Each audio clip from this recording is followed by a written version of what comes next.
Hi everyone, it's Andrea over at Sewspire.com. We're in my fabric loft. I didn't want to freak you out and just intro up here because you'd be like, why is she crawled into a dark spot? It is kind of dark up here. There is one overhead light, but I brought up some additional lighting so that I'm not completely darked out. But it's such a great, like, cozy, childlike space. When you crawl up here, you feel like you're in another land or something. So I thought it might be fun to bring you up here, especially since it's been so long since you've heard from me. I'm so sorry. I've missed you so much. I actually have a great story to tell you as a result of this kind of extended absence.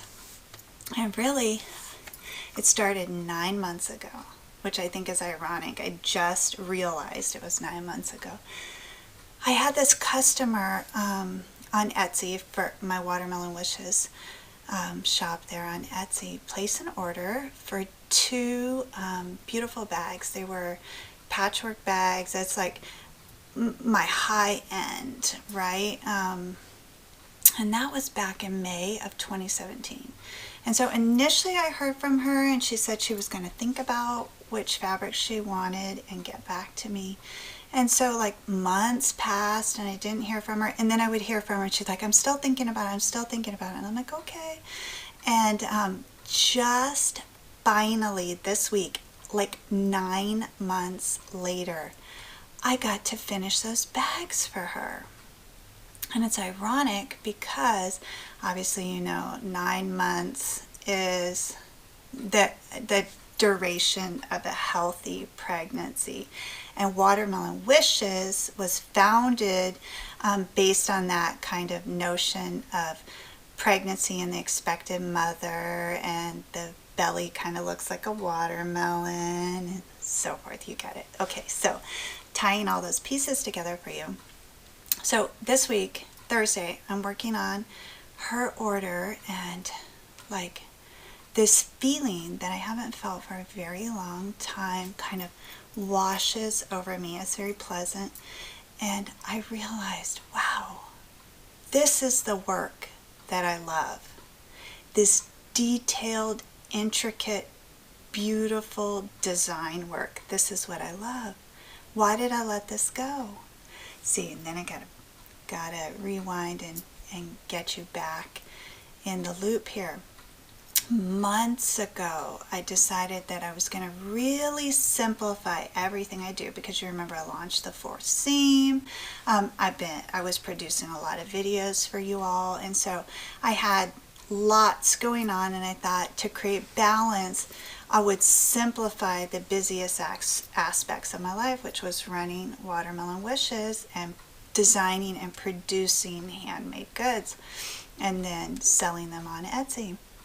And so I really, for lack of a better word, dumbed down my product base to the point where I was, for several months, only making camera strap covers. Now, the camera strap covers are very popular, but it's super simple design. It doesn't take a lot of skill to produce them. What makes them unique is that they're monogrammed.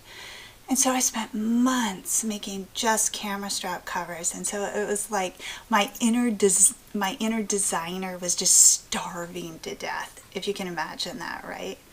And it was 9 months later I realized, whoa, what have you done? You've totally cut yourself off from the work that you love. And so the very next day I relisted everything that I love to make in my Etsy shop, and I committed to doing what I love. I'm going to make these intricate, wonderful, beautiful bags. Now, the reason that this is significant is because I think I might have gotten lost there. Like I got sidetracked, like in pursuit of something, not necessarily money, but I think I was trying to think ahead, like, oh, I can't sew for the rest of my life, or something like that. But then it hit me this week, why can't you? Really, realistically, if you have hands and, well, I actually wouldn't need legs, which is a whole nother story to sew, but I have hands, I have this ability to design. Why wouldn't I sew? Like, why would I cut myself short at all in any capacity? But let me go back to the leg thing. My grandmother, who I thought of this morning, she's since passed. She was my father's mother. Her name was June. She actually didn't have legs. She had lost her legs, had them amputated when she was a young woman, and she died when I was just a little girl, so I didn't have any good, meaningful relationship with her, but I vividly remember her legs. Of course, that's going to make an impression. And you know, I thought about her this morning, and she was a creative, she was a doll maker, and she would hand sew, and I thought, she would not, if she had legs and her full faculties about her, she would never cut any amount of her talent short. Like, basically, I'm going to be her legs, and I'm going to do what she never got to do. So it was that kind of week. It was like, and again, it's from this like starvation of my inner designer, my inner creative genius. I was just cutting off that inspiration, and I didn't even know I was doing it until this week, 9 months later. And so imagine if this customer on Etsy had made a decision right away and had ordered her bags and was out. I would still be on this uncharted path to nowhere, right? Instead of completely realizing what I'd done, coming all the way back to the work I love, back to you all. So that's where I've been, yeah, like off my path, but I'm back now. And I believe in the last video, I promised you a sewing tutorial. Fear not, I've already recorded it. And right after I upload this little fun snippet story here that I've told you, I don't even know what this was. I'm going to teach you how to make this great reusable lunch sack. I made 2 of them, and they have on the outside that's waterproof, water resistant, outdoor material, and then on the inside I use this really fun ticking, striped cotton ticking, and these are machine washable and reusable. And they were inspired by a trip. I tell you about that in the video, so I won't repeat it, but a trip that I just took with my daughter. So I hope after this you'll check out the lunch tote sewing tutorial and just join with me and celebrate this talent that we have, or this desire to sew and create.